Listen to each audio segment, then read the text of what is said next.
Hello people, welcome back into this channel, and through this video I would like to ask you to join me to understand more about the Instagram tools that people rarely know. So through this video I would like to show you the way how to check your account activity on Instagram. So by these tools you will like understand, or you will know what just you did with your account for recent 30 days.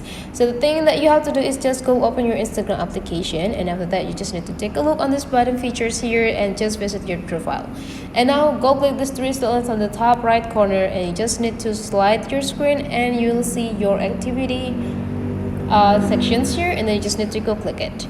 Now you just need to like scrolling down until you found the account history, and then you just need to go click it.